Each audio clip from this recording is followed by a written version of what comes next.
本日はお忙しい中、笹川平和財団が主催いたしますウェビナーにご参加いただき、誠にありがとうございます。これより笹川平和財団安全保障研究グループ主催のセミナー、現実的な対中戦略に向けて防衛と経済安全保障を視野にを開催いたします。はじめに当財団常務理事の茶野より開会の挨拶をさせていただきます。茶野常務理事、よろしくお願いいたします。皆様、こんにちは。本日は笹川平和財団が主催いたします公開セミナー、現実的な対中戦略に向けて経済と防衛と経済安全保障を視野にご参加いただきまして大変ありがとうございます。主催者を代表して一言ご挨拶を申し上げます。先週にはイギリスのグラスゴーで岸田首相とバイデン大統領が対面での初顔合わせを行い、日米同盟のさらなる強化や自由で開かれたインド太平洋の実現などでin strengthening the Japan-U.S. alliance, as well as realizing the free and open Indo-Pacific, they have reaffirmed to work in close partnership. More recently, the United States is showing very harsh stance vis-à-vis China, which is often called to be the new Cold War. But it is not that realistic as compared to the containment policy taken under the former Cold War vis-à-vis the communist camp. So we need to have a different thoughts as well as different policy, and that I believe is a consensus of both Japan and the United States.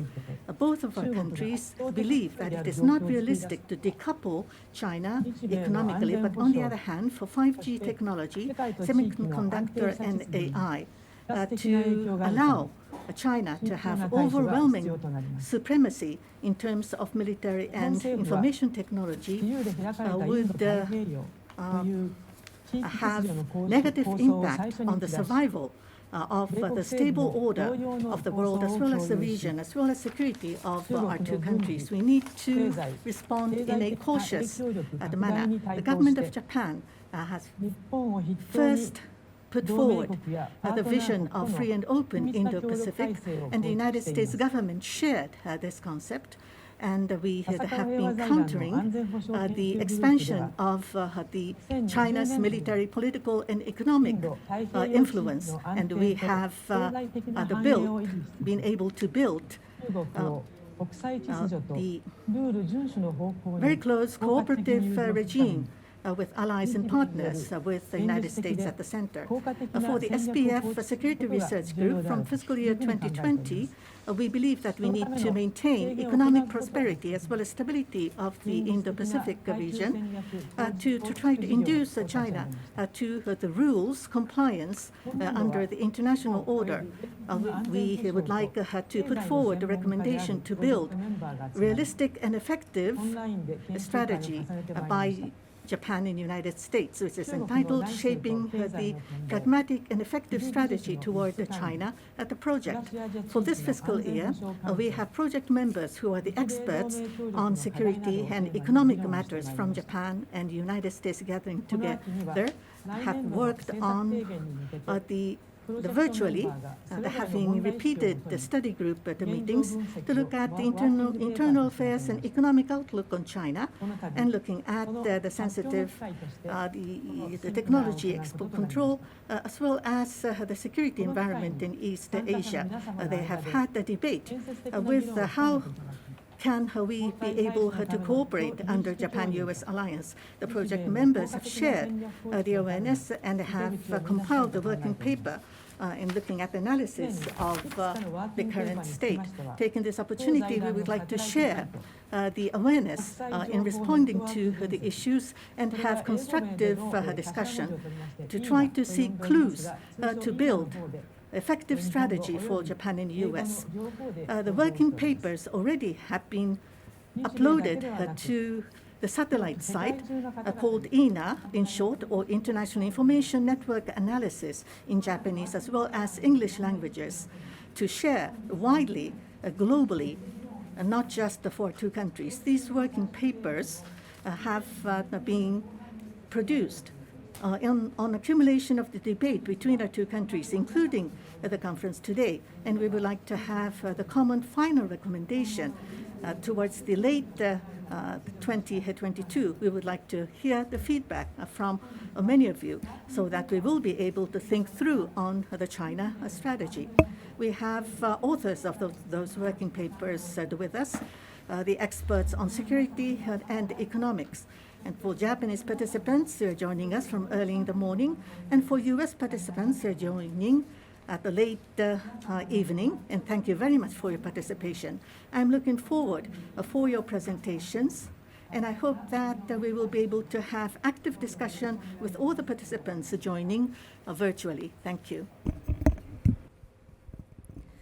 茶野常務理事ありがとうございまし Ms. た。 Chano, thank you very much. 本セミナーは第 In 1部 this の seminar, 安 we 全保 have 障 first と第 section, 2部 which の is on 経済安 security, 全保 and the 障に second 分けて section, which そ is れぞれ on 7分 economic 程度で security. 登壇者の So 皆様にご報告をいた the だき、 presentation そ will の後 be パネルディスカッ for ショ 7 ンに移 minutes 行 or し、 so, and 最後 after に that, we will 15 have the 分 general ほど panel 質疑応 discussion. 答 At の the 時 very 間を end, 取りたいと we 考 have え a ており 15 ます。 minutes or so Q&A ま session. た今回は同 This 時通 time 訳を round, 導 we 入してお have ります。 introduced the simultaneous interpreting なお、参 system. 加者の皆様から Ladies の and ご質問 gentlemen, は if you have questions, YouTube 画面の please チャッ use ト機 the 能を chat ご利用く function ださい。 on the screen of その YouTube. 際、ご所 In 属と doing お so, 名前を please ご入力いただきますようお enter 願い申 your し上げ name ます。 and affiliation.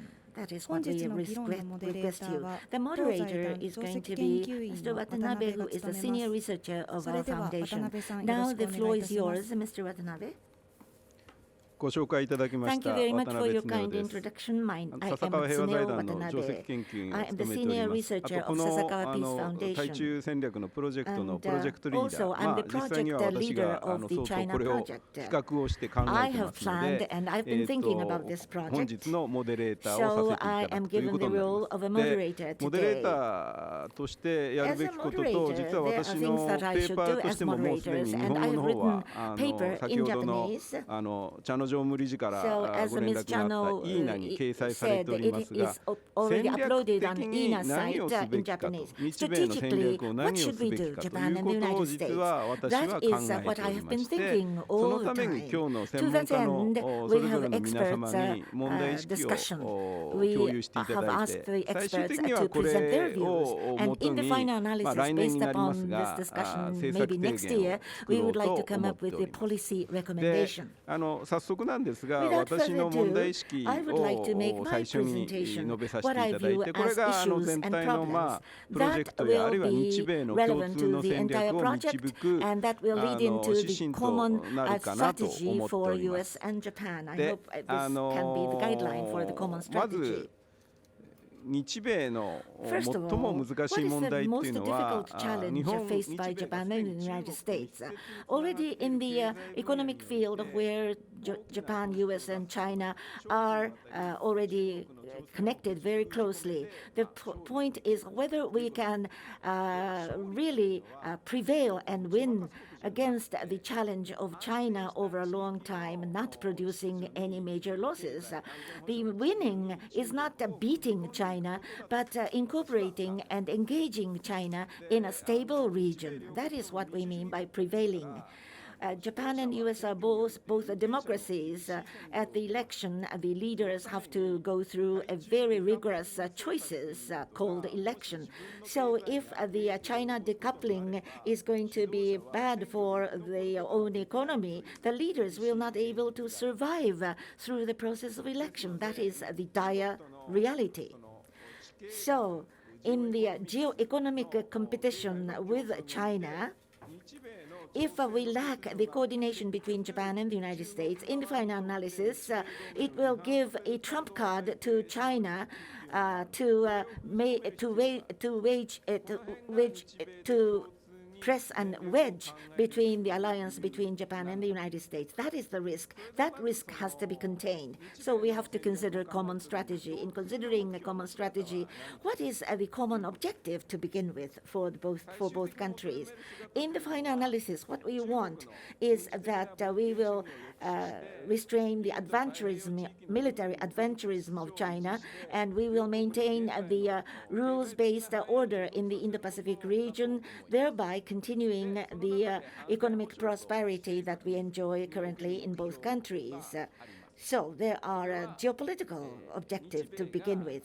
That is to say that if China makes a unilateral military forces, well, that is what she is doing, that is impairing the status quo of the region. That has to be contained and that has to be restrained. That is the common interest. Now, in the economic field or geoeconomics, in the field of geoeconomics, what will happen? What kind of objectives do we have? Both the U.S. and Japan in the economic field must maintain the current international order. Thereby, the other countries should not come to the military and economic field in altering the status quo power by utilizing some unfair practices. And this third power should not become the game changer. That is where we have the common interest.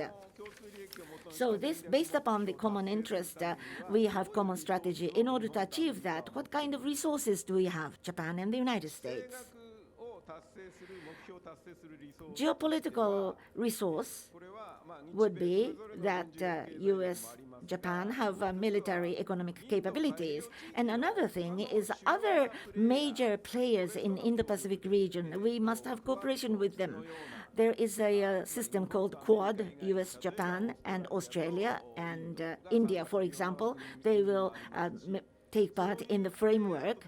So together with those players, vis-a-vis China, we will try to devise a good balance of power so that the major players would come to think that rather than siding with China, they would be better off to share the interests, common interests with Japan or the United States. Now, in order to achieve economic objectives, as in terms of resource, what we shouldn't forget is that countries of the world have benefited from the free trade and economic activities, which were supported by economic rule and order.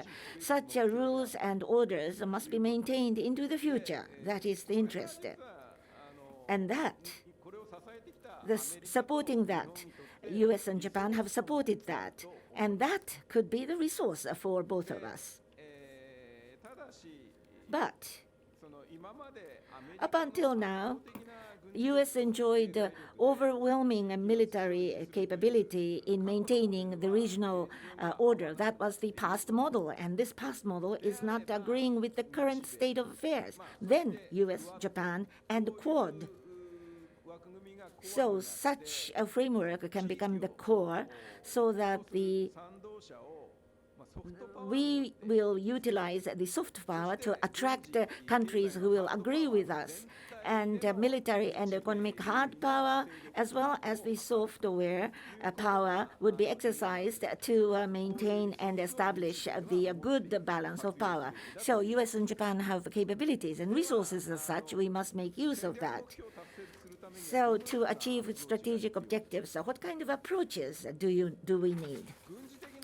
Military balance of power policy would try to suppress and deter the Chinese military adventurism. However, if China deviates from the rules and utilizing what is called economic statecraft, so economic means would be used in order to achieve political goals, such actions of China could not be restrained with that. In medium to long term, we will give incentive to China so that they can engage in order. At the same time, if China takes any action jeopardizing the order, we will consider penalty. I think we have to consider such mechanisms. What is difficult in this is that free economic activities would be ensured in an order, and that order has to be maintained. And the basis of that is a system of ensuring free trade and investment. But that itself could give opportunity to China to have the military or dual-use technology so that China would become a game changer. That is the dilemma. The decoupling policy to China is very important in mid-long term in order to check military balance. But the Quad countries or Korea, the allies, may have different opposing economic interests because these countries have close economic relations with China, so the coordination can be very difficult. So what can we do about that? So this is what is going to be presented by the speakers. Now, what are the issues? The first one is that the Chinese political leadership and economic growth in the long term, which direction is she going? We have to know about that. Today, Kojima-san and Tsugami-san will be more or less talking about that direction. The second one is vis-a-vis China. In order to maintain military balance of power, there could be a means which is effective and efficient. That is how we can upgrade our military capabilities, including the cooperation between Japan and the United States. Talking about today, Nick Sencheney and Eric Hedgebogen will be more or less talking about such points. And the third one is that in order to prevent the inflow of technology which would make China a game changer, military goods and dual-use goods and fundamental technologies export control, how we can control the export control. To this end, what kind of cooperation can we have between Japan and the United States? Talking about the speakers, Miria Sores-san and Jim Schoff will be making their presentations from their own vantage points. So this is what I view as the problems and issues, and I hope that those points would be shared between Japan and the United States. Thank you. Next, for part one, on security matters, the presentations will follow. From Keio University, we have Professor Kojima Kazuko to give her presentations first. So Professor Kojima, please. Thank you. Thank you for the kind introduction. I would like to share my slides, or can you share my slides on the screen? Yes, thank you. My expertise is domestic affairs of China. Today, defense and security and economics are to be covered. So I would like to find some interface with my specialty area. And I have looked at what Xi Jinping administration is trying to promote, building rule of law in China, and the external relations. I would like to focus on this issue this is also the point of my working paper.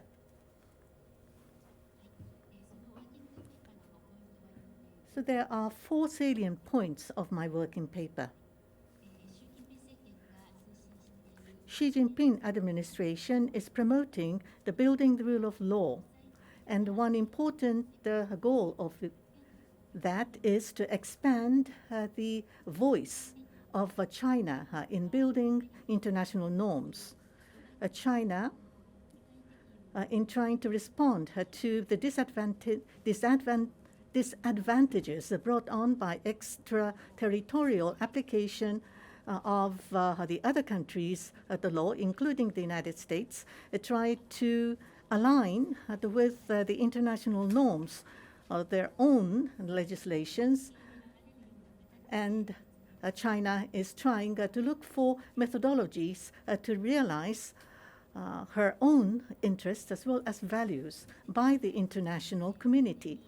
And thirdly, at the same time, China is trying to exercise leadership in building the international framework for rule of law-based cooperation through the Shanghai Cooperation Organization, as well as the Belt and Road Initiative. In the field of international law, we see increased complex situation appearing. Putting aside whether you would support liberal democracy or not, that is not that relevant. Japan and the United States are also based upon their own interests as well as the values. And both countries need to look at issue by issue in responding to China and trying to align and cooperate with China in building international norms. That would be a more realistic approach. I would like to briefly explain the background. First of all, next slide, please. Yes, this is the slide. Ever since the Xi Jinping administration has started, the administration that has proceeded with the building of the rule of law. In January this year, it has come up with a plan to build the rule of the law-based China from year 2020 to 2025. Next slide, please.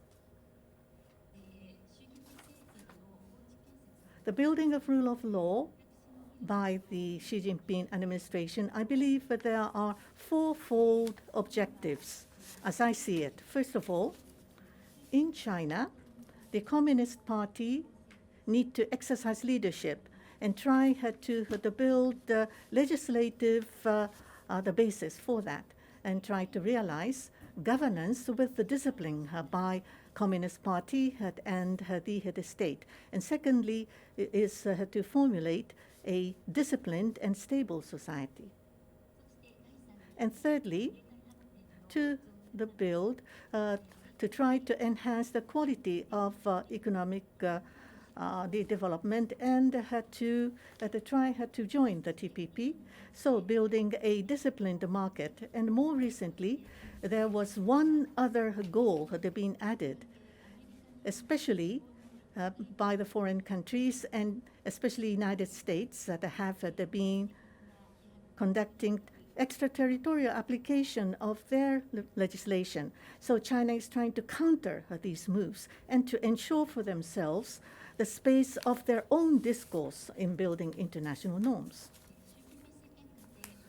Under the Xi Jinping administration, in trying to build the rule of law order system, they have placed emphasis in the external relations, especially in October 2020, in the Chinese Communist Party, the Central Committee, the fifth plenum, they have stated to strengthen the rule of law, and in the working committee of the Central comprehensively governing the country by law, and they have indicated the policy to have an integrated promotion of the rule of law for domestic as well as external affairs. And now people all over the world are focusing their attention on China. And Xi Jinping, in the speech, has stated as follows. Outer space, internet, the big data, and artificial intelligence, in all these new fields and domains, many countries are trying to propose international rules in line with their own national interests.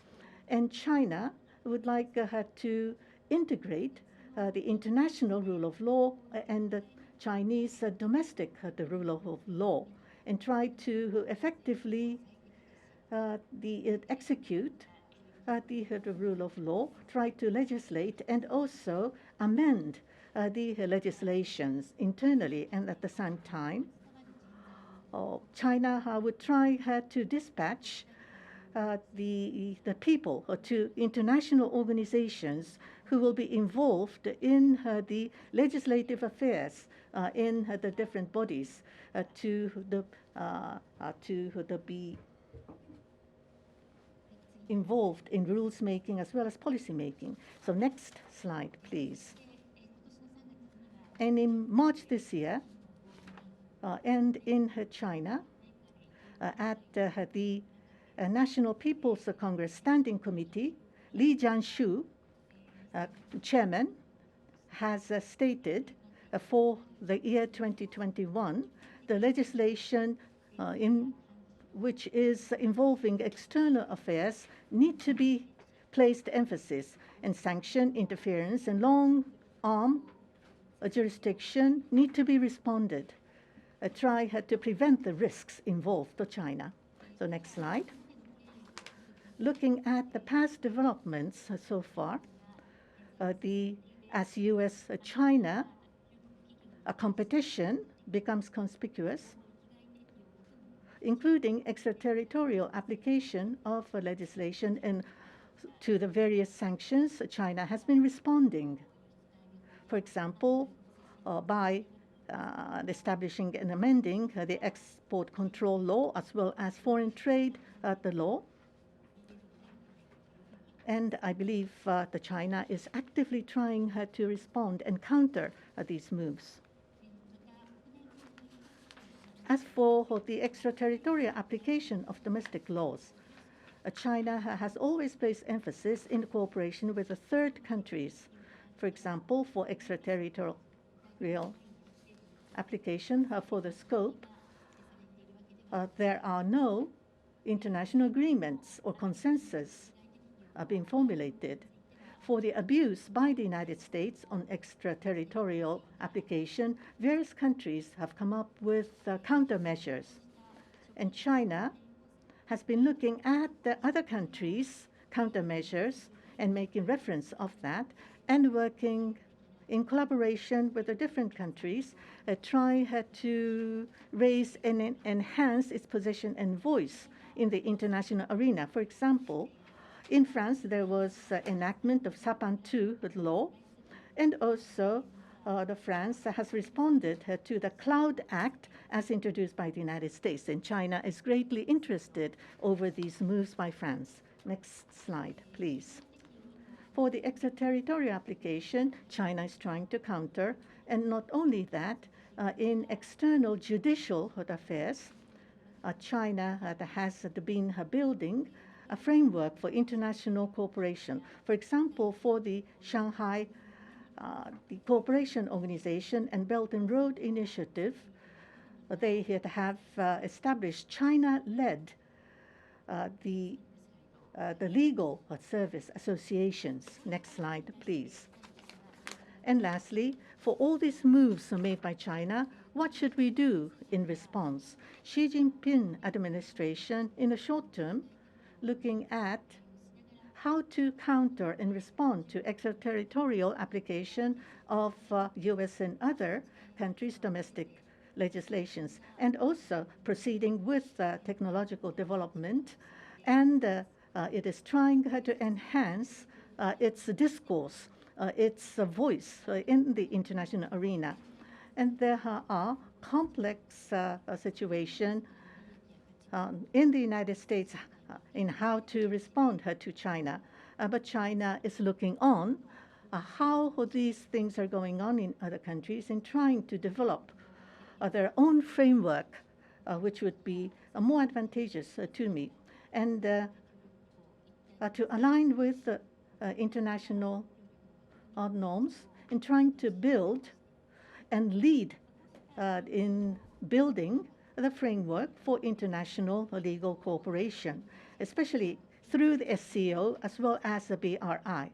So for Japan, we should not be too obsessed with the ideological banners such as liberal democracy to be defended or not. We need to have a contact with China on issue by issue the basis and trying to align with China in building the proper international norms based upon your own interest and values. So that's all from me. Thank you. Thank you very much. Next speaker is Dr. Eric Higginbotham, Principal Research Scientist, Center for International Studies at MIT. Mr. Higginbotham, the floor is yours. Good morning. Thank you to Chano-san and Watanabe-san. I'm delighted to be here. My name is Eric Higginbotham from MIT, and my paper outlines some proposed principles that could be used to guide the discussion of roles and missions, military roles and missions. In other words, the specialization of labor within the military alliance. I'm sorry, can we get the slides up? I forgot to mention that. And if you can go to the next slide, please. So my comments will touch on 4 aspects of the problem. The first is the motivation and rationale for revitalizing or energizing the discussion of roles and missions. The second are some organizing principles that might be used. Third are some specific suggestions for ground, sea, and airport. And of course, I want to come back to the question of whether it takes us back to the future, back to expensive, or to something entirely new. And let me pause here just to stipulate that I don't look for or expect war with China. That would be a terrible event. We should certainly spend at least as much of our time and energy looking for ways to cooperate with China. But at the same time, in terms of building an effective military capable of deterring conflict, we do have to think through what that conflict would look like. All right. So 2 things have made it more urgent to revitalize the discussion. The first is the shifting balance of power driven by China's economic and military rise. If I can get the next slide, please. Slide, please. So the first is the shifting balance of power. You're all familiar with this point, so I don't need to belabor it. As late as 2000, Japan spent more on its military than China did, but just 20 years later, China now spends 4 or 5 times.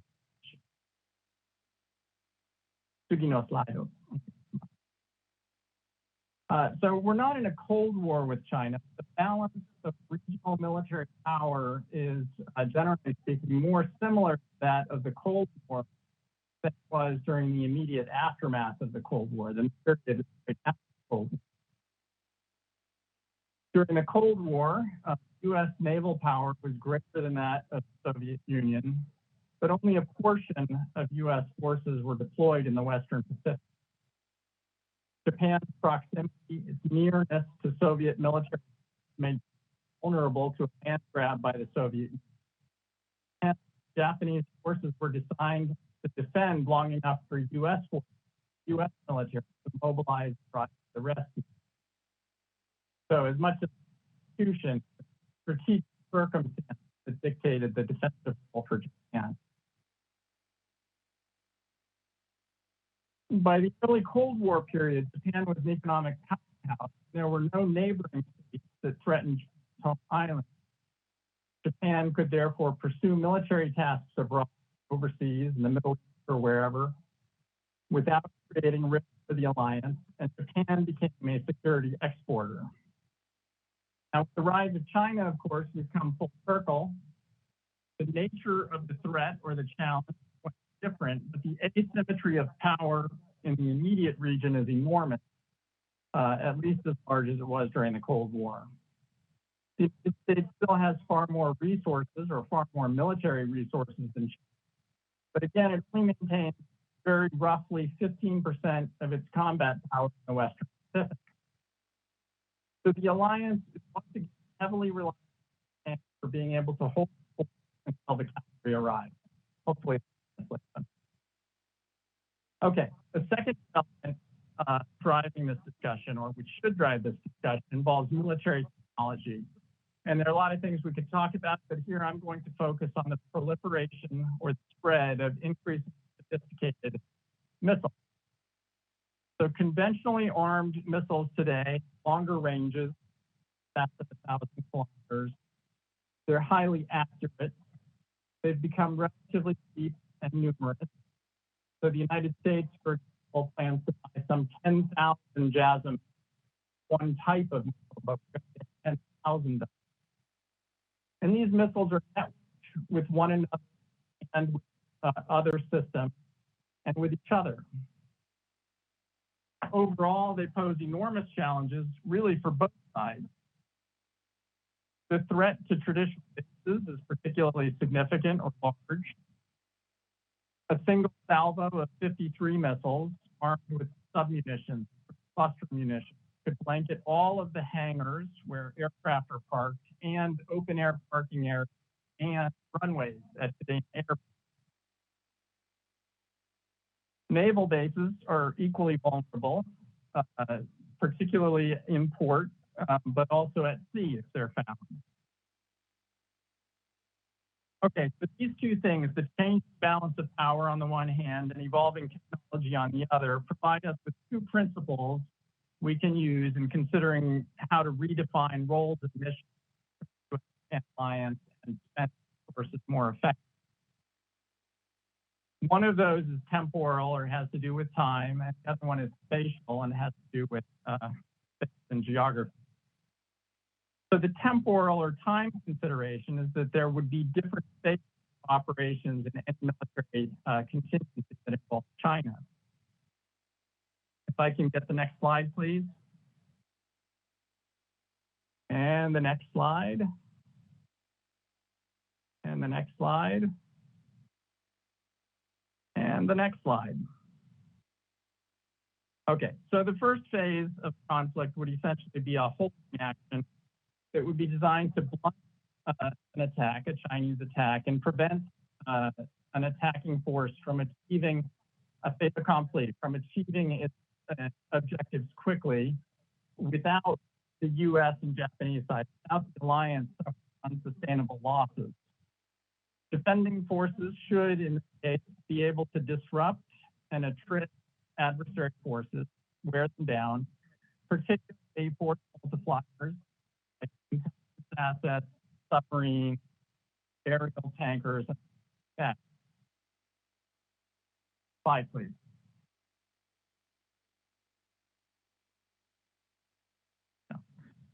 So the second phase would include more traditional operations that would be designed to regain lost ground and terminate conflict on acceptable terms. So one thing to keep in mind here is these phases would not be strictly sequential. There is no definitive timetable that would be more driven by circumstances. But the focus on that first phase, the denial phase, would probably last several weeks, roughly. Okay, the second principle is spatial and has to do with space and geography, and that involves the need for distributed operations. So achieving greater mass at the critical point has always been a principle of warfare, if you go back to Clausewitz or any of the great military thinkers. But today, massing one's forces also makes one's forces vulnerable.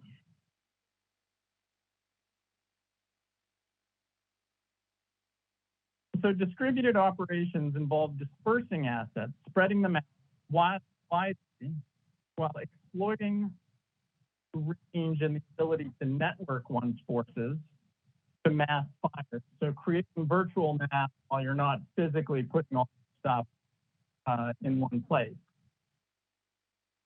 In considering how to disperse their concepts and various terms, I'll borrow some language from the current U.S. joint doctrine, and that's the language of the inside force and the outside. So within this conception, the inside force is located within high threat areas, while the outside force is located outside. The inside force in particular should be highly resilient, meaning it should be mobile, dispersed, hidden, and or hardened. It should include relatively numerous but inexpensive systems that are redundant and relatively cheap to replace. It should be lethal and capable of disrupting an adversary, but its ability to provide ISR, to provide intelligence to the rest of the force and to leaders is really probably the most important attribute. The outside force I won't talk much about because it's more traditionally organized, and it would be equipped with larger platforms and longer range weapons.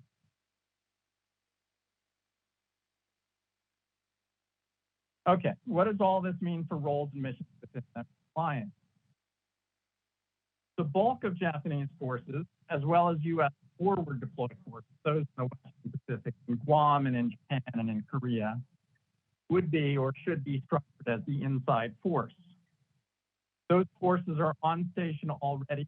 They would be the first to fight, and they would be charged with denying full control of the battle area to the adversary. They're not necessarily charged with controlling the entire battle area. The U.S. forces in Hawaii and California and elsewhere, so the forces back on the west coast of the United States, would include a more mixed force, optimized in some cases for the inside force and for other cases, the outside. All right, there are a few caveats here. Not all Japanese or forward forces would be part of the inside force. Some of both are required for phase 1 and phase 2. And the division of labor, the roles and missions would not be 100%, would not be entirely national. Nevertheless, self-defense forces, the Japanese military, would be the force that should be well-postured and generally specialized to fight the inside battle, together with those forward deployed U.S. forces. So in phase 1, that denial operation is particularly important. And of course, again, Japanese forces and forward deployed U.S. forces are on. So in the paper, roughly half the paper treats suggestions, specific suggestions, both for Japanese and U.S. forces. I'll just focus here on just a very few of the highlights, and I'll just focus on what potential changes to Japan's force structure might be. So first, for the Maritime Self-Defense Forces, the Japanese Navy, these should be operating numerous, attritable, and redundant platforms, which reverse the decades-long trend towards larger, all-purpose destroyers and cruisers. Now, to an extent, both the U.S. Navy and the Japanese Navy need to do this. Japan is in some ways ahead of the U.S. Navy. Japan has produced a very fine Mogami-class frigate. But the MSDF could be more thoroughgoing. In other words, it could go farther in this direction in moving from large to small. Okay, moving on to the Air Self-Defense Force, the Air Force. Far more needs to be done by both the United States and Japan to ensure resilience and survivability in the air forces. Bases need to be hardened. During the Cold War, more than 1,000 hardened aircraft shelters were built in Europe, but only a handful exist today in Japan. More need to be built. Both the U.S. and Japanese air forces will need to learn how to operationalize agile combat operations. That's the name that the U.S. applies to this, but basically it means a more agile, more mobile posture for the Air Force, to be able to move from base to base, including to civilian dual-use facilities.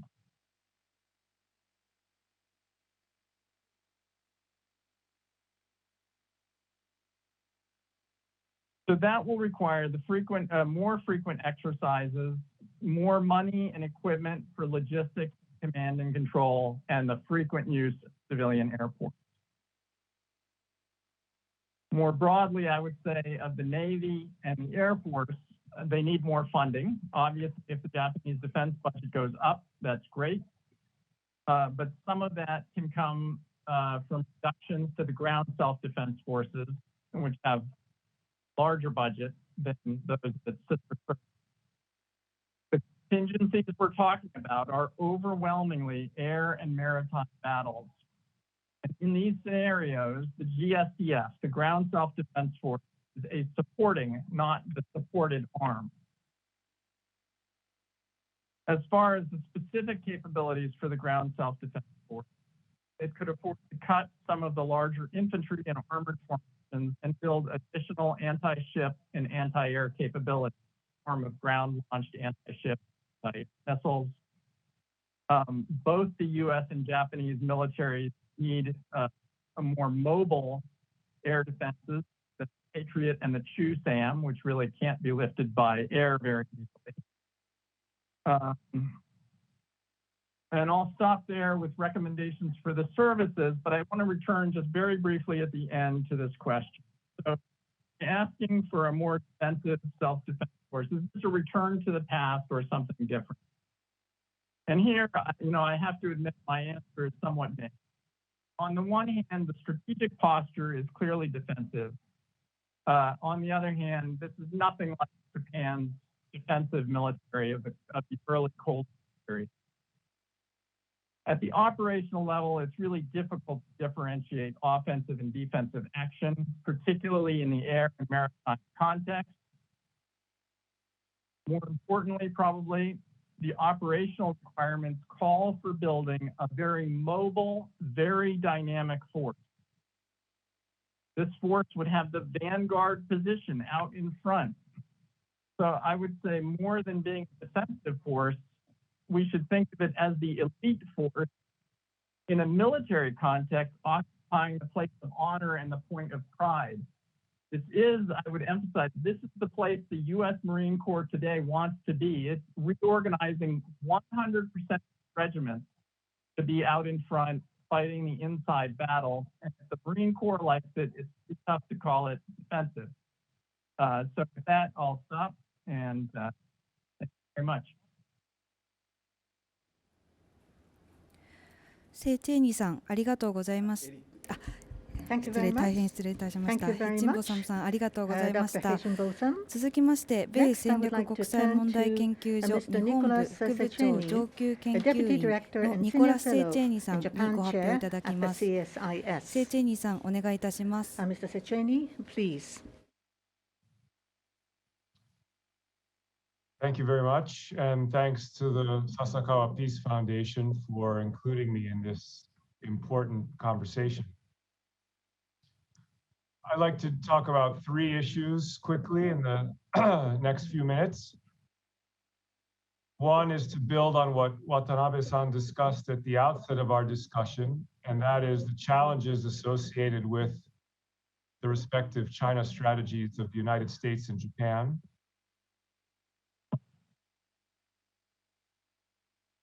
Secondly, how our two governments, the US and Japanese governments, are aligning alliance capabilities to meet the China challenge.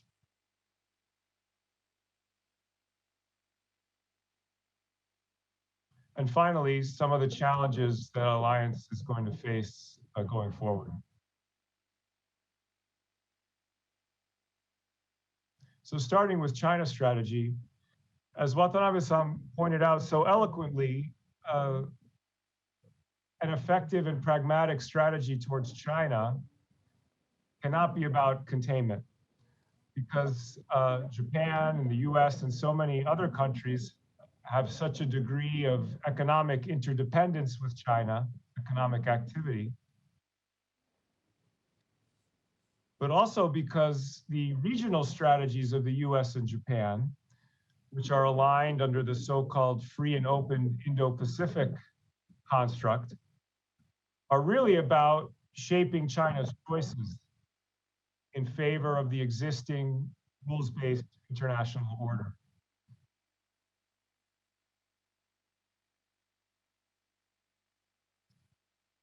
So China's strategy for both the United States and Japan is really a delicate balancing act between deterrence on the one hand, deterring China's coercive behavior, and finding opportunities to interact with China on the other hand, both to stable diplomatic relations, but also find opportunities to continue the economic interaction that has played such an important role in interaction with China in recent years.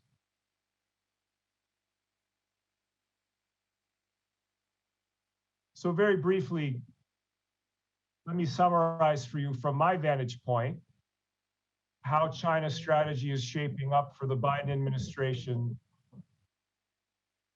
and for Japan as the Kishida administration starts its efforts. First, on the Biden administration, it has tried to develop diplomatic interaction with China at various levels of government, but that has proven very difficult. As you heard earlier, China is increasingly assertive externally, and Xi Jinping is not really in the mood to engage in diplomacy with the United States or others. Although maybe before the end of this year, we will see a virtual summit between Xi Jinping and President Biden.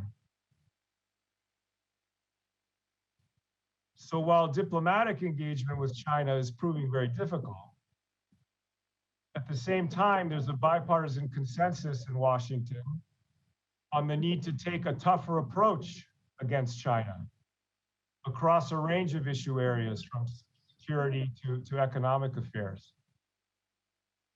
Essentially a recognition that we are now in an era of strategic competition with China, and that the United States, together with other allies and partners, has to develop a concerted approach to manage this challenge.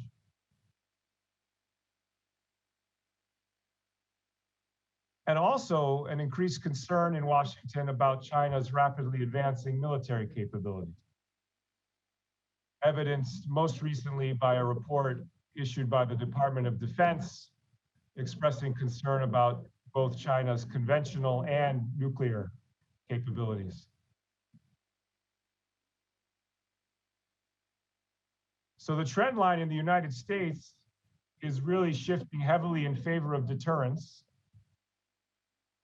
Still a desire to interact with China, but definitely a prevailing instinct to deter and to compete with China. Japan's China strategy has been very nuanced traditionally, finding the right balance between deterrence and interaction. It's important to remember that next year marks the 50th anniversary of diplomatic ties between China and Japan. And so one could expect a desire to find avenues to engage China diplomatically and stabilize the relationship with China. At the same time, there's also a trend line in Japan favoring a deterrence and a tougher approach. You have a new prime minister, and Prime Minister Kishida, who's been very vocal on democracy and human rights concerns. And the reported appointment of former Defense Minister Nakatani seems to suggest that this theme will feature quite prominently in the Kishida government's China strategy. And in the course of the LDP leadership campaign and the recent lower house election campaign, you saw a lot of discussion about enhancing Japan's defense capabilities, referencing issues such as strike capability, as well as the theme of economic security, which some of our colleagues will describe in more detail in a moment. So in both countries, there's a desire to stabilize the relationship with China by identifying opportunities for interaction, but also a recognition that China is becoming more coercive and less willing to interact with the US and Japan and other countries. So while not giving up on the desire to interact with China, I think in the near term, an effective and pragmatic strategy for the US-Japan alliance is to strengthen the capacity to deter China's coercive behavior.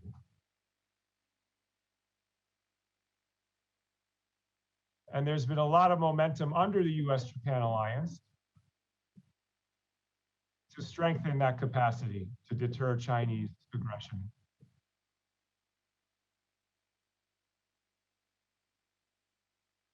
In the interest of time, I won't get into this in too much detail, But suffice it to say, Japan has expressed a commitment to enhance its own defense capabilities, to increase defense spending, to develop new capabilities in domains such as space and cyber. And Japan's defense policy debate is evolving and trying to identify priorities for defense procurement, the type of capabilities that Japan wishes to invest in the near future. In parallel with Japan's defense policy debate is a very robust bilateral discussion with the United States on how to update alliance roles, missions, and capabilities, as Mr. Higginbotham described.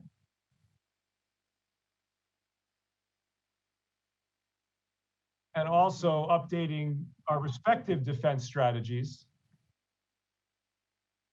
in response to the increasingly complex security environment in Asia.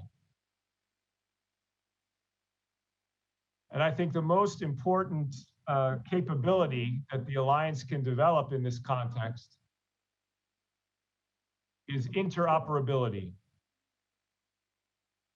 Jointness and interoperability through training and exercises, strengthening habits of security cooperation sends a very powerful signal about the capacity of the alliance to deter China's assertiveness in the region.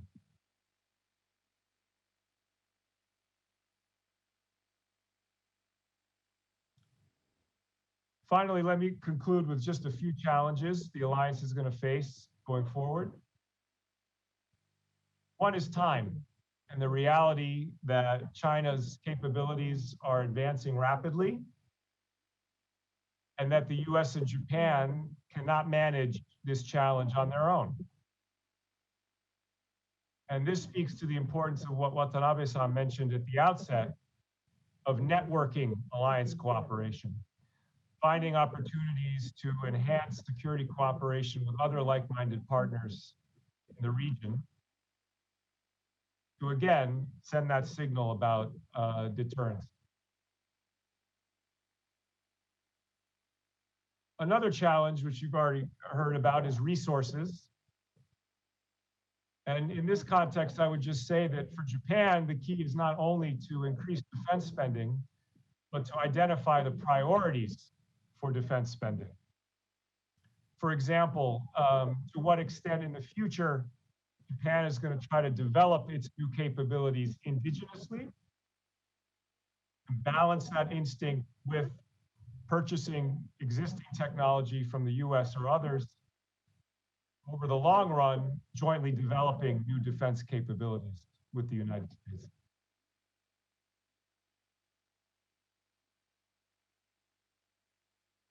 And finally, the challenge of coordination for the US-Japan alliance. How the United States and Japan are going to maintain this balanced, nuanced China strategy, balancing deterrence with opportunities for interaction at a time when China appears less and less willing to engage.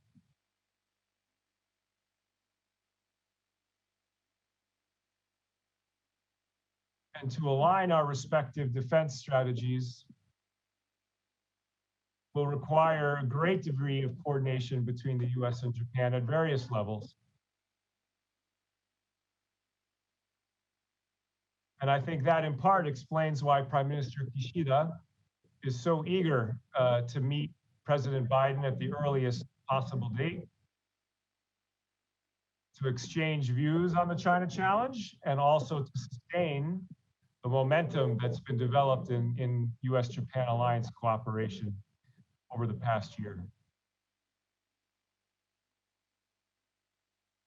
So I think the US and Japan alliance is in a good place. Our China strategies are fundamentally aligned. There's a lot of interaction between the US and Japanese governments to advance the alliance security cooperation agenda.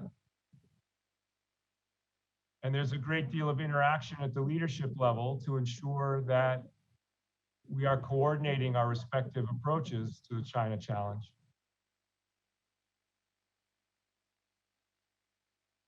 And this is really going to require a joint commitment to deterrence in all of its forms.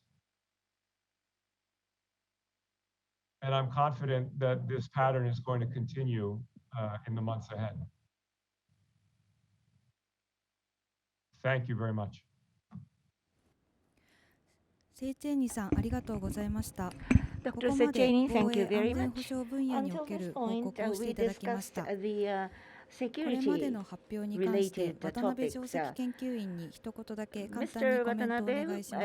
please make a 渡辺さ short ん、よろしくお願い comment いたします。 regarding the views that you heard so far. Kojima-san, Eric-san, Nicola-san, thank you very much.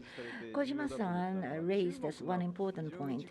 China is creating an international environment advantages, which is advantageous to Japan. She's doing that. In this context, U.S. and Japan are based upon their own interests, but we shouldn't be unilateral. So we will be creating a forum for norm making with China. I think this was a very important point raised by Kojima-san. Eric-san, he talked about resilience and survivability, that is military capability of both countries, especially SDF's capability. He made concrete suggestions and recommendations. Nick-san also had something similar, especially talking about the interoperability in cooperation between Japan and the United States. Of course, it has been enhanced so far, but there should be higher priorities of utilizing resources. I think this was the issue Nick-san raised in his presentation. So I try to summarize very briefly the first half of the discussion of this program. Thank you very much. We will go to the second part, which is the presentation on economic security. The floor is, we have panel discussion too, so please limit your presentation to 7 minutes. I hope you will do that. And regarding questions from the viewers, please use the chat function of YouTube. Now then, next speaker is Ms. Mireta Solis, Director and Senior Fellow, Center for East Asia Policy Studies at the Brookings Institution. Solis-san, floor is yours.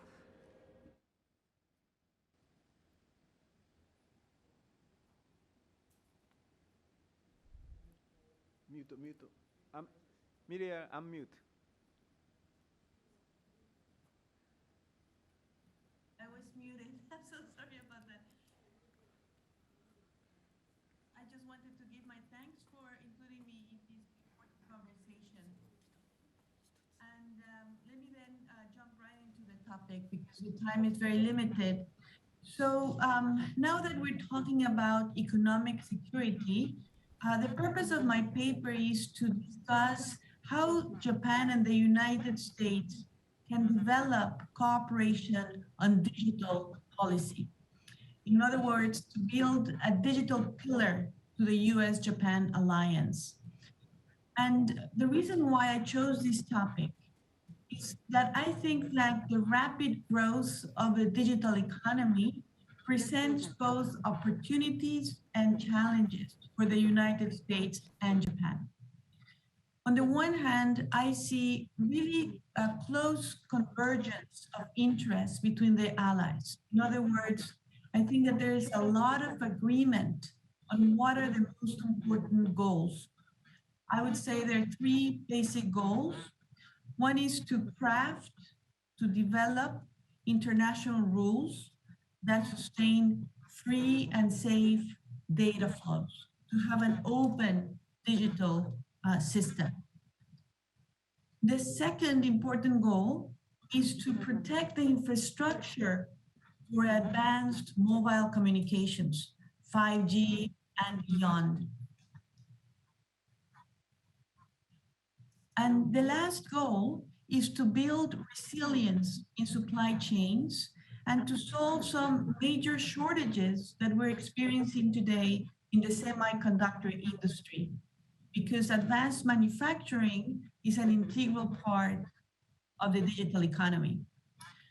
Now, the stakes in getting US-Japan cooperation right could not be higher because we're going through a technological revolution.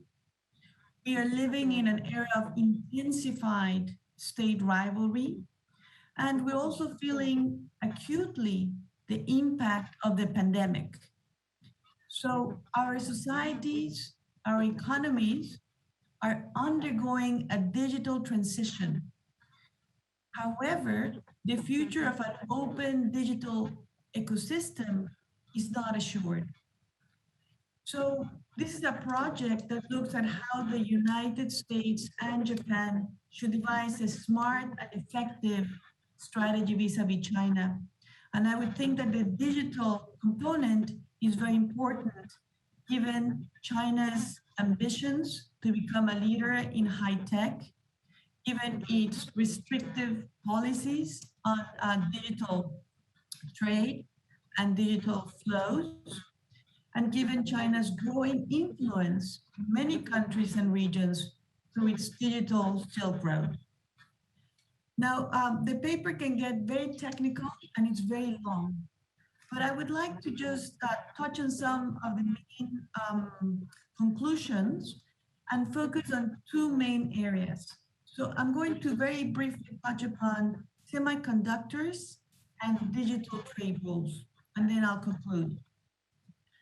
So let me start with the question of supply chain resilience in semiconductors. Semiconductors have actually played a very important role in US-Japan relations. And in the past, it used to be an issue of disagreement among these two countries. There was a lot of very bitter trade friction in the 1980s. And that led later on to the semiconductor agreement in the mid-1990s that contained a heavy dose of managed trade and was actually eventually deemed inconsistent with the multilateral trading rules of the World Trade Organization. After that episode, however, the industry changed in dramatic ways. And what we saw is the entry of new competitors in Northeast Asia, and particularly Taiwan and South Korea. US firms regained their footing. They became very competitive, especially in chip design and some manufacturing equipment. And Japanese companies, many of them did not transition well into the new era because they did not make the leap into what we refer to as logic chips. And this meant that Japan lost its position as one of the dominant players in the industry. And today, Japanese companies capture something like 10% of global sales in semiconductors.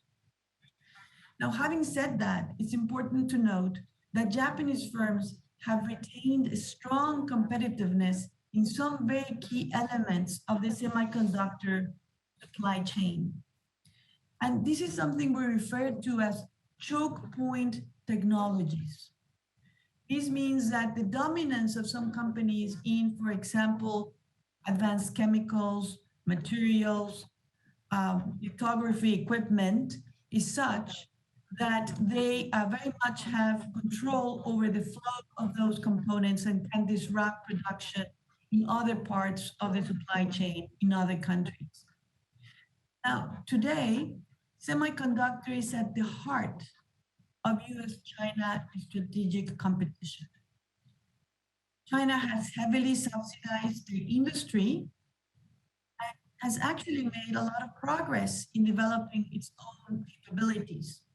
China today captures something like 16%, 16% of the world market, and it has much bigger ambitions of self-reliance, to increase its self-reliance, and the government has supported the semiconductor industry in many ways.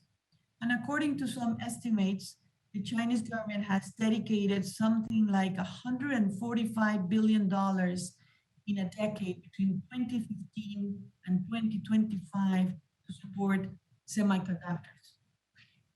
Now, the United States government has become very concerned about China's civil-military fusion, about the national security risks of relying on Chinese telecom firms like Huawei, and has become concerned about and frustrated about the flexing of China's state capitalism to dominate advanced manufacturing.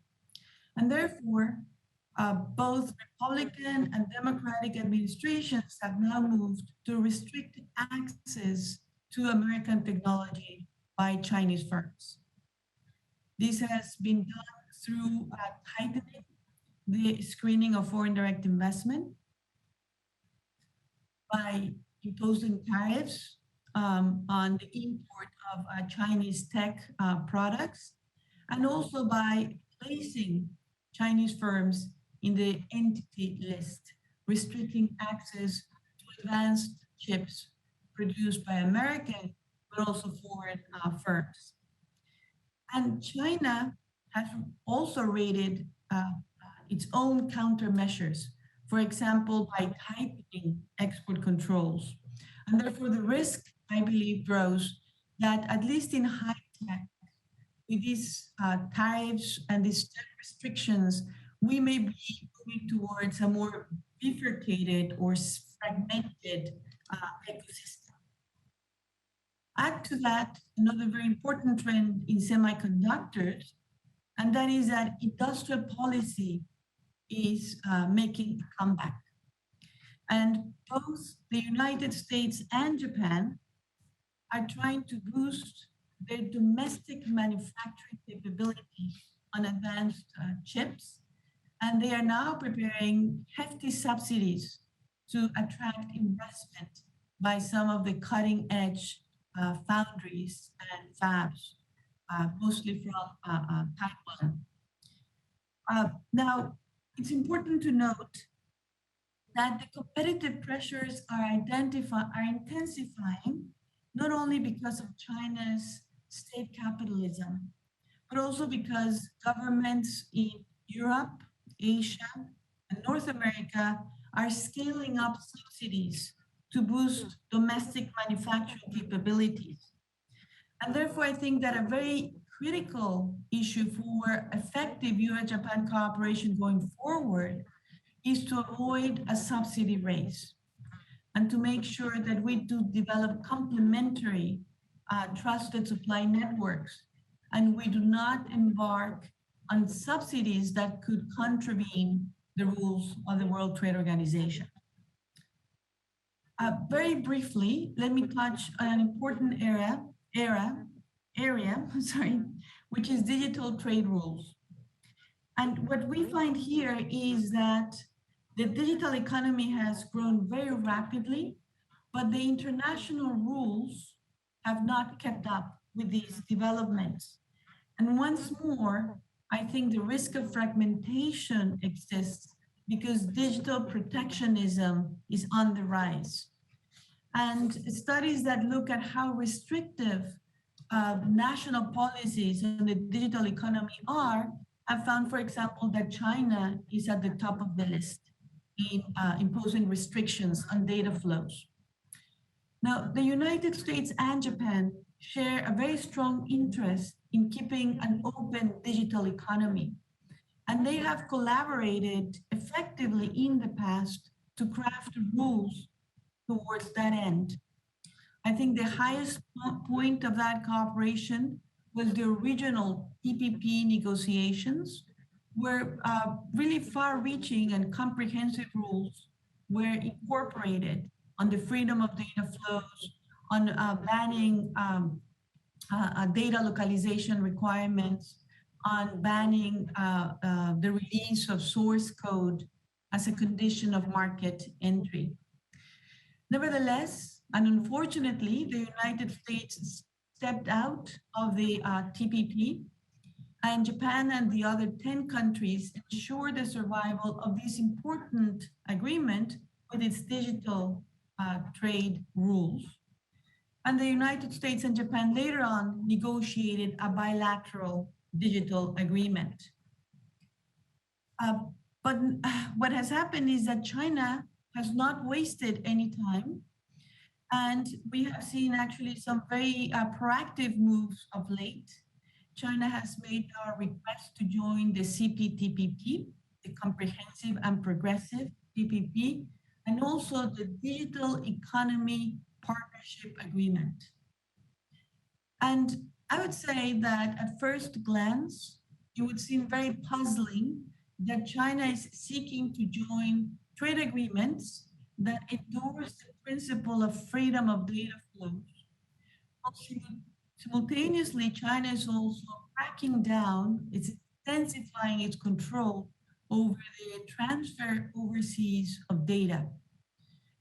But I think that, in fact, there is no contradiction here, and that China has very powerful motives to be embarking on these diplomatic set of initiatives. And the way I would describe it is that China, by doing this, is ensuring that it will not be marginalized from the regional architecture, even though it continues to practice data sovereignty. And the way to do this is to sign to trade agreements that would allow exceptions or that have rules that are not enforceable. This was the case for the Regional Comprehensive Economic Partnership in its digital chapter. Those provisions are exempted from enforcement, and there is a broad national security exemption. And therefore, I expect that because the Digital Economic Partnership Agreement also has rules that are not enforceable on digital trade, on data flows, that it will be easier for China to gain access. And to me, the critical question then is as follows, and I close with this. Will Japan and the other TPP countries make sure that the high standards of the CPTPP are not hollowed out? And will the United States finally put an initiative for a plurilateral digital agreement that once again sends the signal that the United States wants to engage and shape the rules of digital governance? Time is short because China actually is playing its cards on trade diplomacy with great skill. Thank you.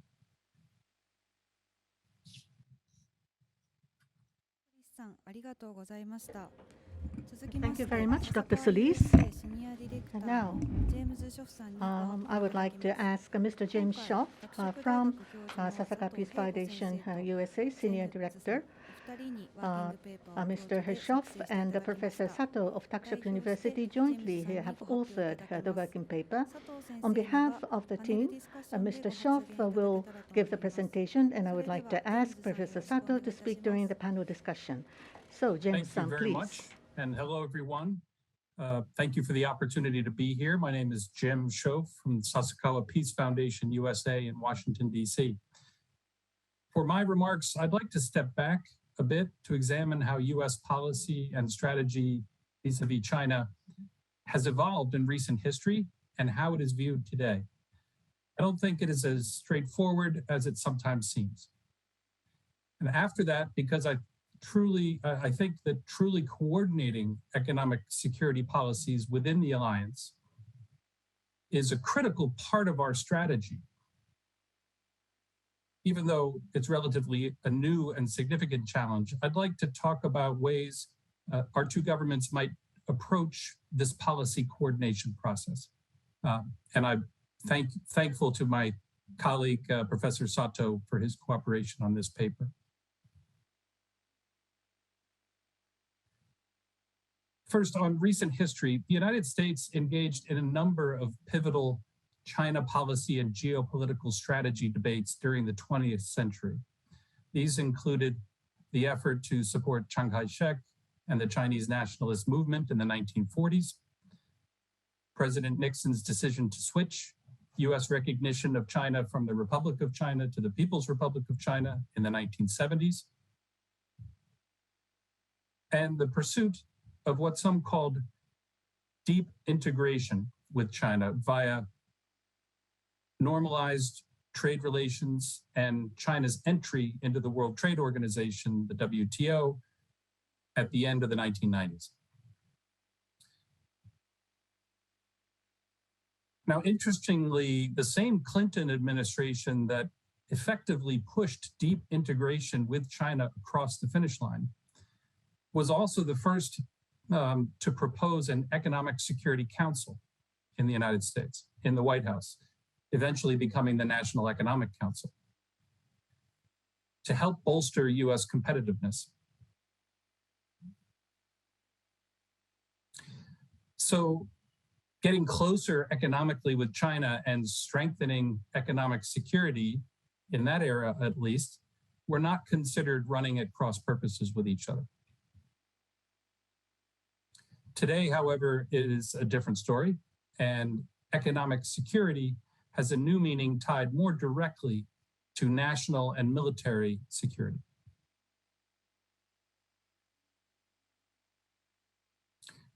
So it only took a decade or so for the deep integration experiment to begin to fall apart. But the progression of this deterioration is useful to consider.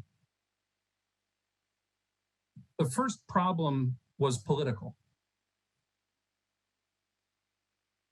Retroactive studies of that time estimate the new trade and investment patterns with China resulted in nearly 1 million manufacturing job losses in the United States from 1999, from 1999 to 2011.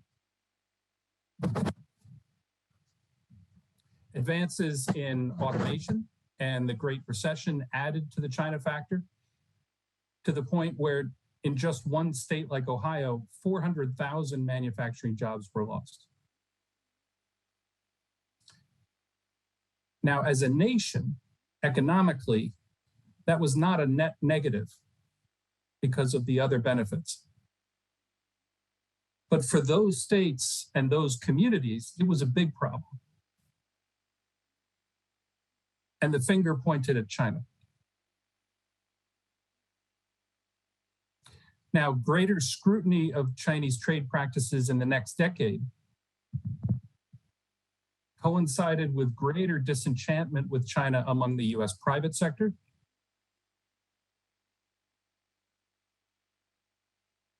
who became more critical of persistent market barriers, intellectual property theft, and Chinese subsidies to domestic competitors of foreign firms.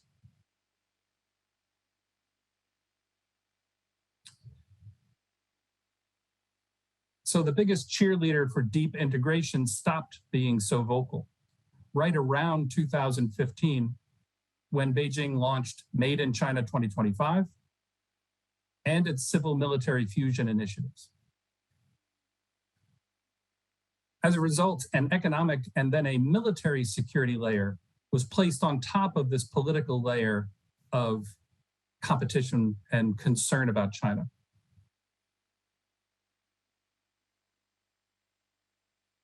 Now, more recently, the emergence of digital authoritarianism worries and China's Digital Silk Road initiative have added one last layer, an ideological component, whereby China can leverage combinations of technology, finance, and infrastructure support for countries around the world in ways that will undermine democratic norms and human rights.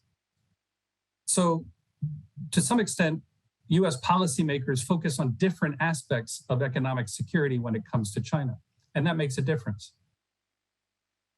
Those with a national security priority, mostly Republican and some Democrats too, want US companies to succeed and help the military maintain an advantage over China. But proposals in Congress to provide government subsidies to big US tech firms is seen as corporate welfare by more liberal Democrats who prioritize the domestic condition, education, healthcare, strong middle class, in the competition with China. So this is a big part of why the Innovation and Competition Act is stalled in Congress. These different layers complicate the strategy formulation the policy response, and alliance coordination. So finally, as for how we think about designing alliance coordination on this front, it should be flexible enough to accommodate various strategic interests and tap into the different kinds of expertise required to understand the technological, economic, military implications of the policy choices, but also authoritative enough to make some difficult choices and command sufficient attention. So the 2+2 alliance policy coordination process, putting foreign and defense ministers in the lead, has worked well for both of us on challenges including North Korea or Chinese maritime expansion. But it's not adequate for harmonizing export controls, supply chain resiliency, and quantum computing innovation. We could create a new framework, maybe a 3+3, that brings together state, commerce, and homeland security departments with foreign economy and trade and internal affairs ministries in Japan. But that would be very unwieldy, overly structured, and it still leaves out many other important stakeholders. We could simply lean more heavily on the various agency, department to ministry relationships that have evolved over the years, with some dedicated interagency coordination provided by each country's NSC staff. But then those NSC offices would probably need additional resources to do that job. My current favorite approach, which I've been told will not work, would have the president and prime minister each designate their ambassador to be an Alliance Economic Security Coordination Committee chairman or co-chairman. And the primary supporters of that committee would be their staff at the respective embassy. After all, an embassy is the most tight-knit, comprehensive interagency coordinating body that exists with a unified mission, bilateral relations. And they have links back to all the relevant departments and offices in the home country. Each embassy team would then have a link to the NSC in the host country, along with their counterpart agencies, and the ambassadors, as the top leaders' representatives, would meet occasionally to set priorities, review progress, push when needed, and report to their bosses. So I think we need something a little different and innovative, potentially like this, to address this complex challenge ahead. Thank you for your attention.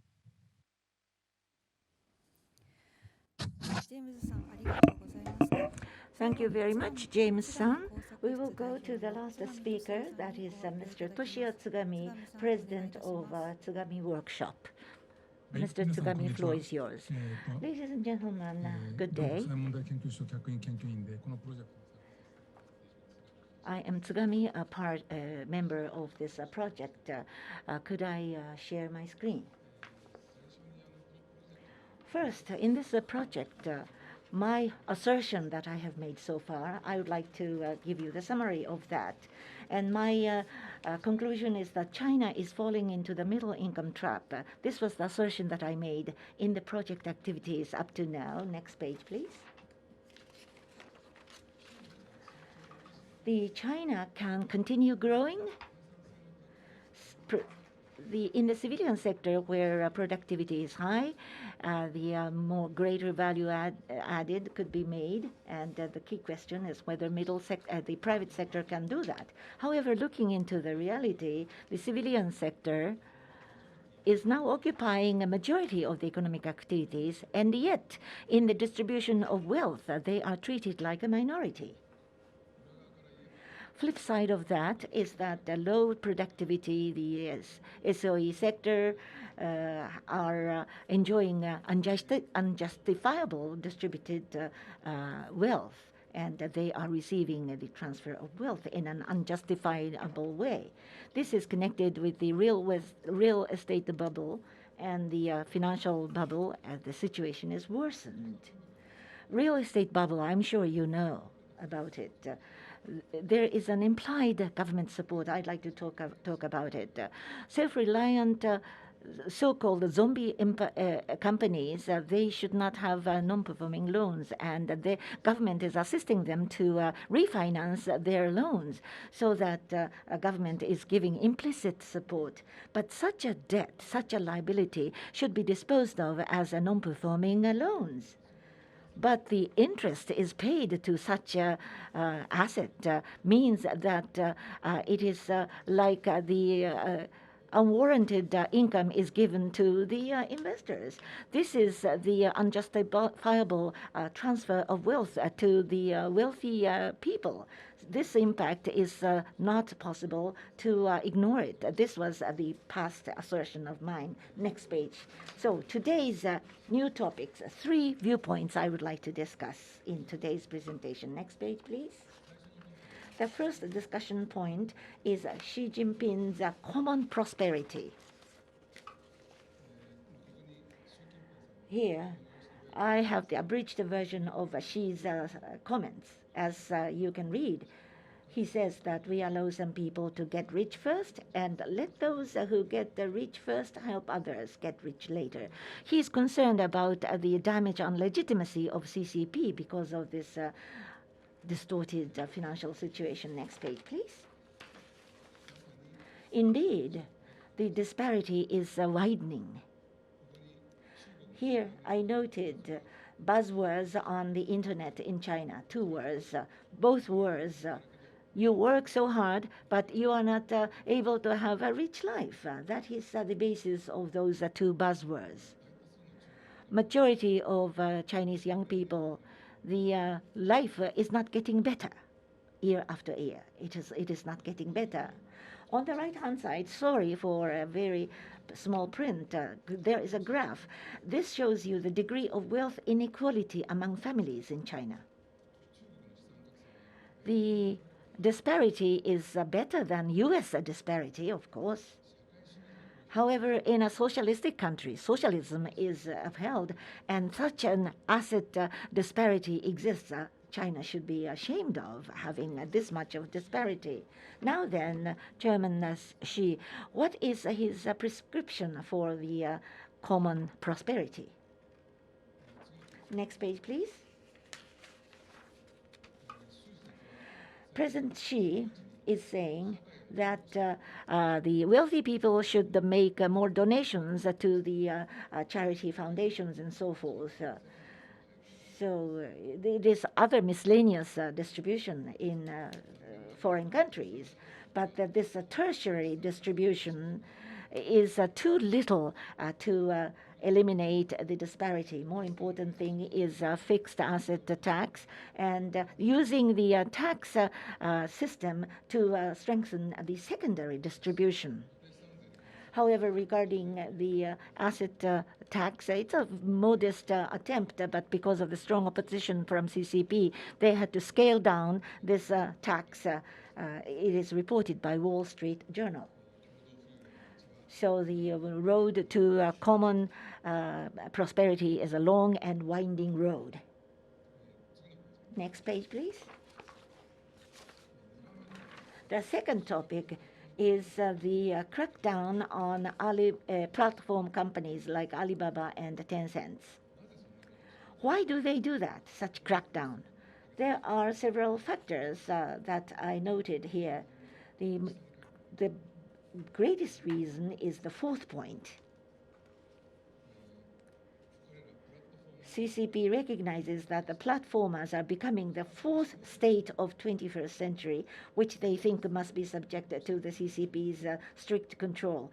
They might rise to the 4th power. That's why they are having the crackdown. The power owners should be placed as subservient to CCP. That is the thinking in China. That is the fundamental reason of the crackdown. The platform companies are the star of hopes for the private companies, but they have fallen to the vassals of the power. So there is a big question whether such platform companies can maintain their vitality going forward. The last topic I would like to move on. Next page, please. The last topic is the rivalry between between China and the U.S. This is the scorecard of the rivalry. Last year, China's authoritarian regime gained a lot of scores. They were able to control COVID-19, but the U.S. had several hundreds of thousands of people dying because of the COVID-19. So last year, so China gained scores, but this year, the one-party rule system has presented its shortcomings. Examples would be the electricity shortfall turmoil happening recently.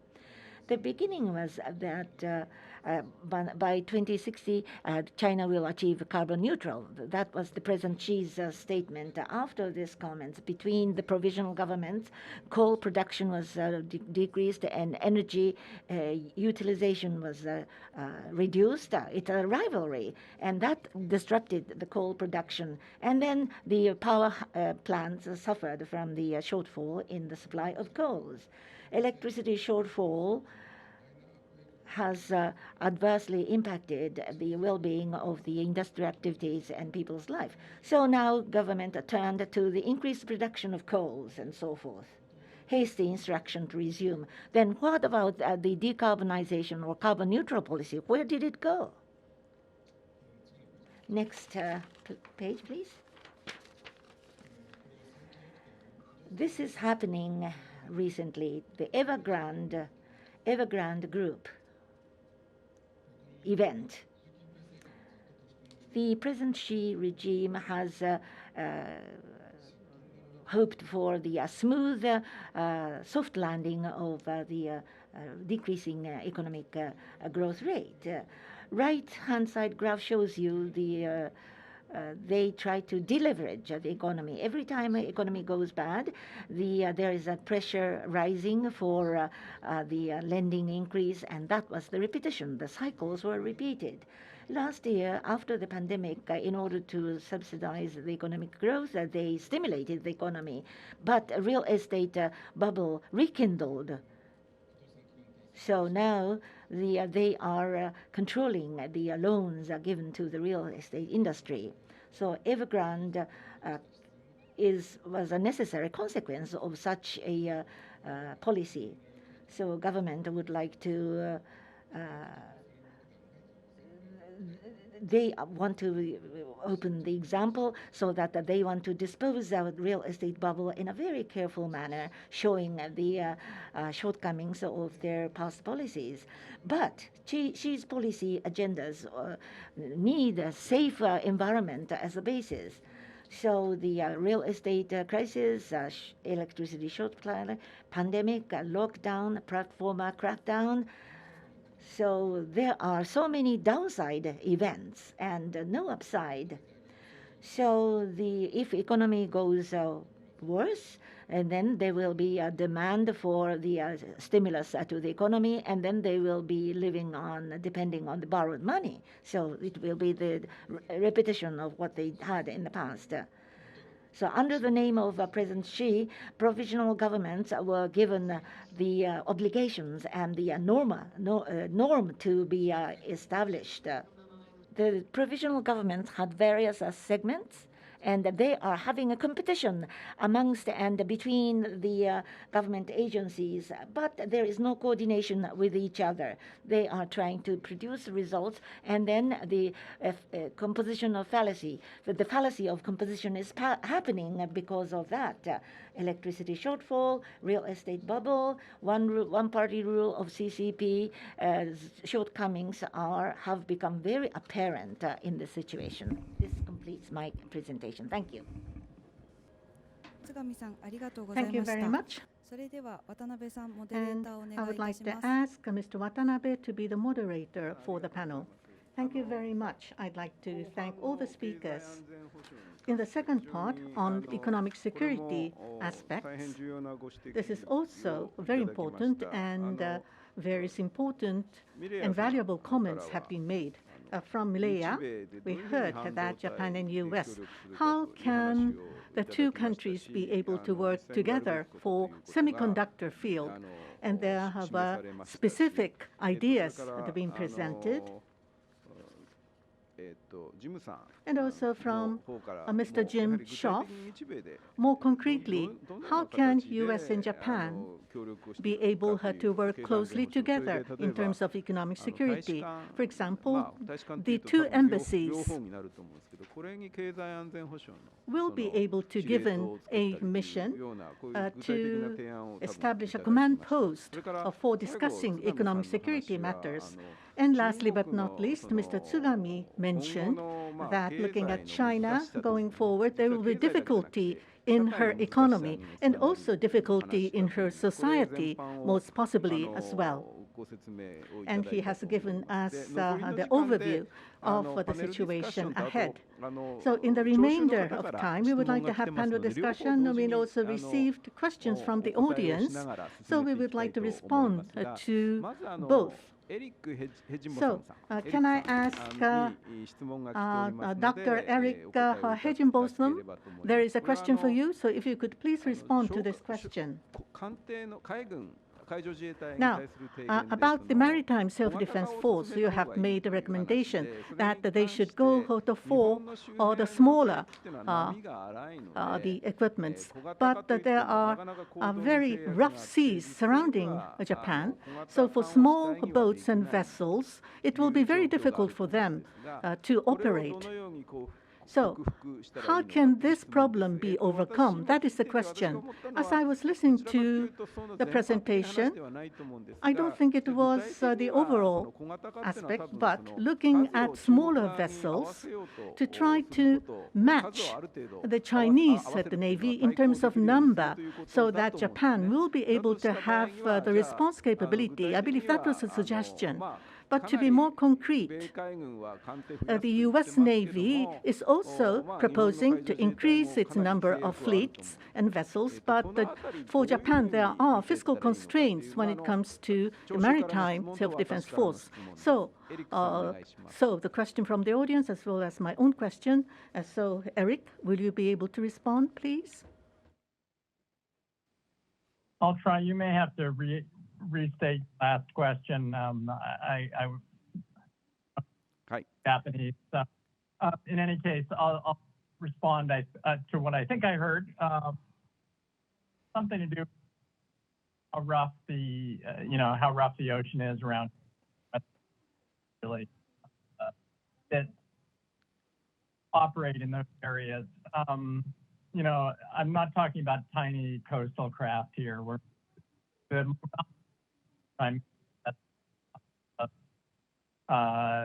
what Japan can and should be doing and is doing, really.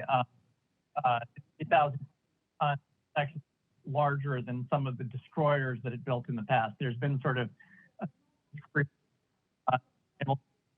time. So this is backing off something on the order of 11,000 tons, but it's not a tiny ship.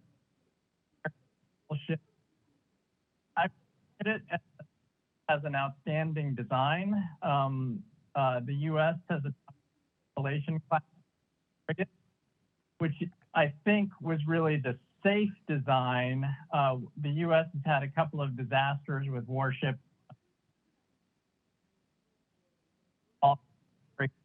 And so it really decided on a very safe frigate design. I think it couldn't afford a public relations other disaster. However, so I'm sorry, the U.S. Constellation class is really sort of like a mini, right? It doesn't look much, doesn't act much differently from a destroyer. The Japanese Mogami class,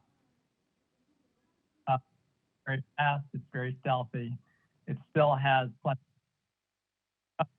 So that's really what I'm talking about. And then Nabe-san, I'm afraid you're going to have to restate the question. I apologize.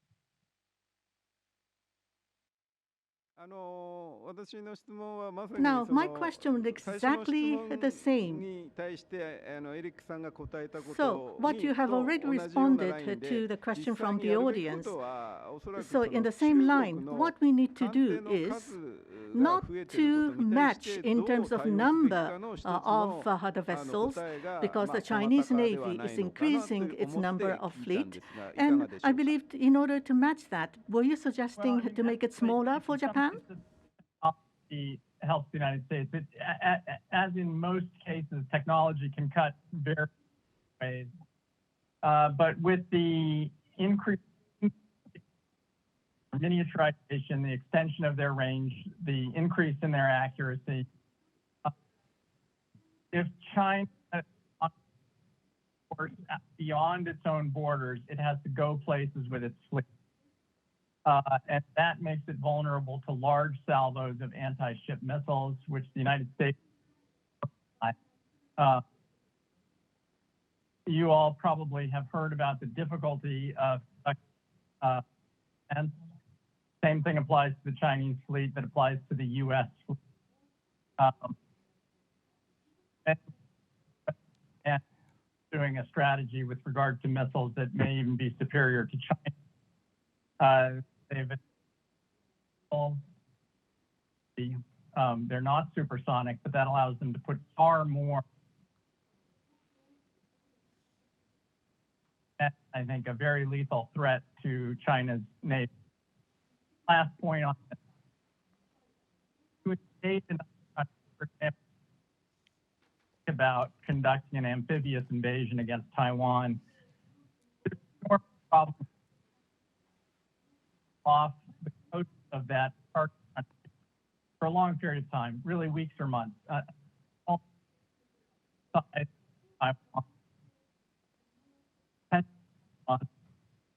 You're announcing your position, that becomes a fixed target, and U.S. and Japanese could use means and submarines.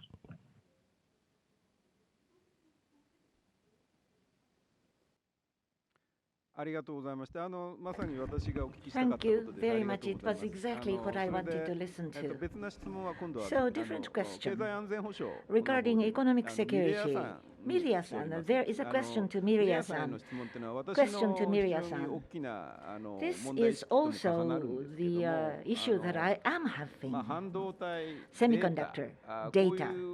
When it comes to these points, U.S. is trying to have the decoupling measures vis-a-vis China, and China is coming up with the countermeasures, and likewise, as decoupling measure is taken, and they are trying to prepare to the American decoupling policy. The policies, can the objective be achieved with these policies? And also, could there be any damage to the economy because of the decoupling policies? How do you have your outlook on this? Miria-san, can you respond to this question?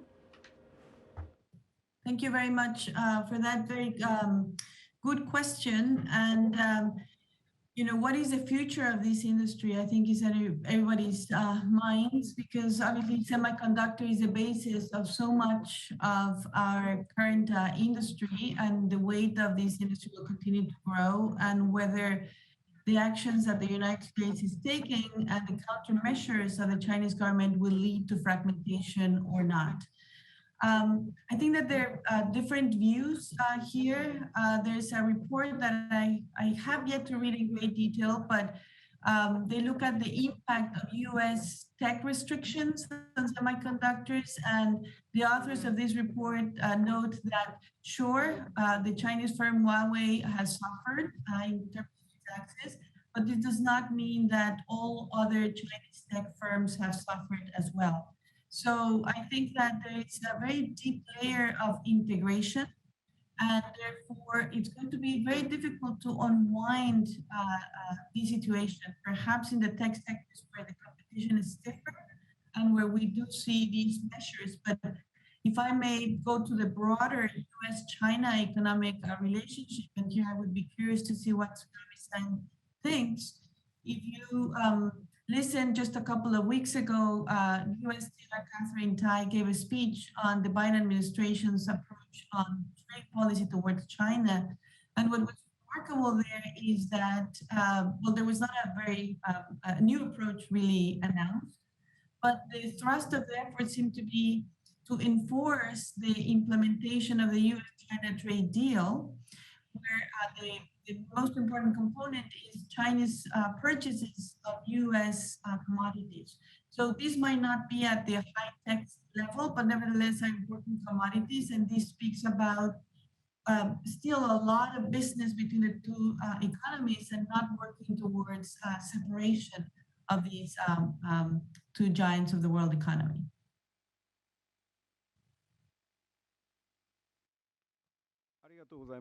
Thank you very much. Earlier on, I have already spoken. Mr. Jim Schoff's paper is co-authored by Professor Sato, and Mr. Jim Schoff represented the team to make the presentation. Professor Sato, who is an expert on export control. So, Professor Sato, do you have anything to add? Or what is your view, and what is your take? And the question was earlier asked to Dr. Solis that export control, if it is too harsh, it could hamper economic activity. So how to strike a balance? This is my question. So Professor Sato, would you like to respond? Yes, thank you. Mireya-san has already explained to us, looked from export control perspective, it is a very important point that she raised. This question, back in the 1990s, for China to integrate into international economy, Japan and the United States jointly have asked China to strengthen its export control. I have recalled what happened during that time. And at the time, China was strongly opposing having export control system inside China because China thought that it would become an obstacle in joining the international trade and economy. But then, Japan and U.S. as well as Europe as well have asked China that having the export control system would be conducive in maintaining a responsible trade regime, and China accepted that and then joined the international economy. That was the history. In other words, to become a responsible and reliable trader by having constraints and control as a system, rather than the disadvantages, there would be greater advantages. That is the logic. In other words, for Japan and the United States, to strengthen export control would mean not to restrict trade, but rather between Japan and the United States, international trade will grow, and Japan and the U.S. will become even more reliable supplier to the whole world. And that would be further bolstered. So that is the way to go for both of our countries, I believe. At the same time, between the United States and Japan, over China, the market access competition, people may be concerned about this. On this particular issue, Japan and the U.S. Could work closely together to overcome this problem. Now, in the extension of that, what Mr. Jim Schoff mentioned, a coordination body for economic security matters need to be established. That's all from me. Thank you. Thank you very much. Related to that, we have a question from the audience about export control. So lastly, there is a question to Jim-san, so I hope Jim-san will respond to this question. United Nations sanction panel over North Korea, China, Russia are party to that. In this panel, Japanese export control is being taken up, and exercising pressure on export happened. I have not confirmed whether it was a fact, but anyway, questioner says so. The point of question is that China, regarding international organizations or international mechanisms, are controlled by China. Thereby, export control could function not in the way that the US or Japan wish. What do you think about that? That was the question from the audience. And this is going to be the last question in terms of time. So Jim-san, what do you think of export control and economy? Do you have any point about the relationship between the two? So Jim-san, floor is yours.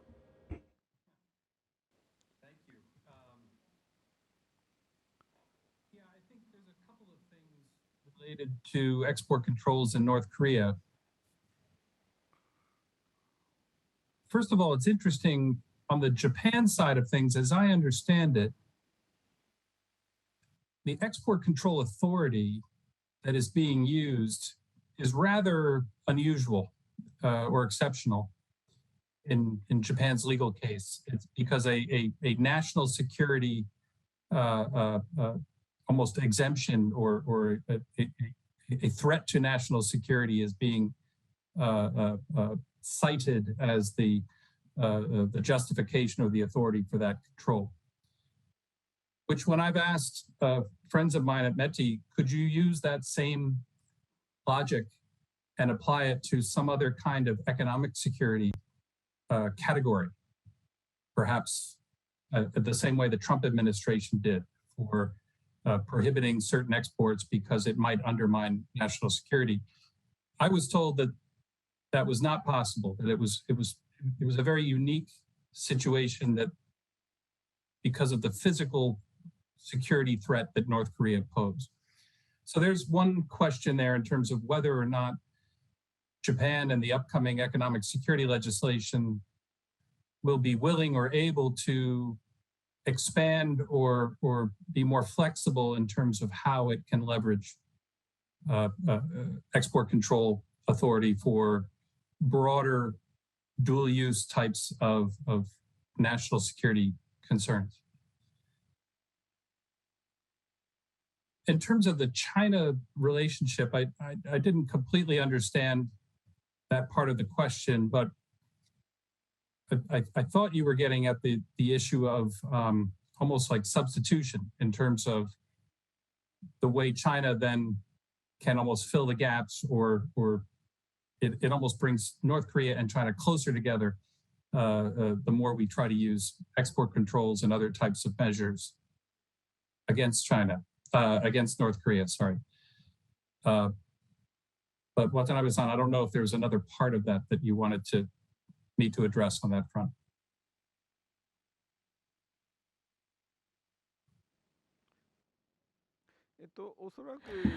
Most probably, I think what you said was included. So generally, United Nations and international organizations are skillfully utilized by China to their advantage.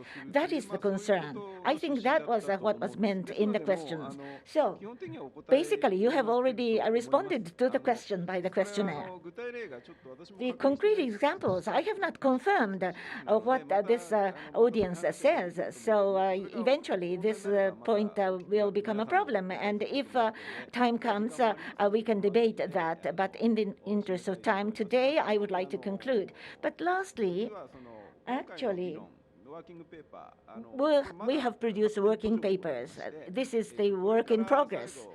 So, if possible, we would like to have a real face-to-face discussion, and we would like to produce a policy recommendation. This is the work in progress. I just wanted to share with the audience what we are working on. Today, we have Matake Kamiya from Defense Academy. He was unable to come, but Kamiya-san's paper has been uploaded already on the site called INA. Very important policy recommendations included. From our foundation, the visiting researcher Nakamura-san and Yamaguchi Noboru-san Nakamura Susumu, Yamaguchi Noboru, these two people's papers are also uploaded on INA. So with such works, we would like to produce policy recommendations. Now, I will complete my moderation. Thank you very much for participating despite your very busy schedule. I'd like to thank the panelists from both countries and thanking the audience as well. So that is all for the webinar today. Shaping the pragmatic and effective strategy toward China defense and economic security. I would like to thank all the panelists and also the questioners as well. And I would also like to express my appreciation for the participants as well. Thank you.